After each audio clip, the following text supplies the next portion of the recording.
కుంగిళ్ల గ్రామంలో YSR Congress party BCCL జిల్లా secretary Teki Srinivas ఆధ్వర్యంలో ప్రచార కార్యక్రమం నిర్వహించి వైఎస్ఆర్ కాంగ్రెస్ పార్టీని భారీ మెజారిటీతో గెలిపించాలని ప్రజలను కోరారు. ఈ కార్యక్రమంలో పార్టీ సీనియర్ నాయకులు తోకల శ్రీనివాసు మరియు social media convener గుంటూరి Praveen Kumar మరియు ఇతర నాయకులు కార్యకర్తలు పాల్గొన్నారు. కొన్ని సంక్షేమ పథకాలన్నీ కూడా మన ఇంటికి వస్తాయేమో. పెన్షన్ కానీ, రేషన్ కానీ, వాలంటీర్ రావాలన్నా, అమ్మఒడి పడాలన్నా, ఏది రావాలన్నా మళ్ళీ జగనే సీఎం అవ్వాలి. ఓట్లు కూడా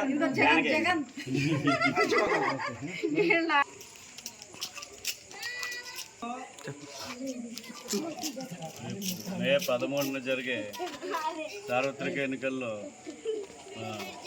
జగన్మోహన్ రెడ్డి గారి పార్టీ వైఎస్ఆర్ కాంగ్రెస్ పార్టీ ప్రభంజనంగా విజయం దిశగా వెళ్తుంది రాష్ట్ర వ్యాప్తంగా.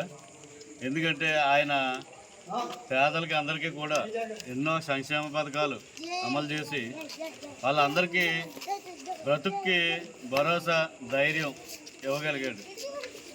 అదేవిధంగా ఆరోగ్యశ్రీ అనే మంచి పథకాన్ని బాగా ఇంప్లిమెంట్ చేసి 25 లక్షల వరకు ఆరోగ్యశ్రీ కవర్ అయ్యేలాగా పెట్టడం వల్ల అతి చిన్న సామాన్యుడు కూడా ఎంత పెద్ద జబ్బు వచ్చినా పెద్ద పెద్ద కార్పొరేట్ ఆసుపత్రుల్లో 2-3 రాష్ట్రాలు హైదరాబాదు, బెంగళూరు, మద్రాసు కూడా వెళ్ళి చేయించుకునేంత విధంగా పెద్ద పెద్ద హాస్పిటల్కి ఇంత ధైర్యం ఇవ్వడం వల్ల ప్రజలందరూ కూడా ఈ పార్టీ మీద ఎంతో కృతజ్ఞతతోటి మేము ఇంటికి ప్రచారానికి వెళ్తున్నా సరే జగన్ బాబు మాకు ఎంతో మేలు చేశారు, ఆయన ఇచ్చిన ధైర్యం వల్ల మేము ఏ సీకు చింత లేకుండా బతుకుతున్నాం.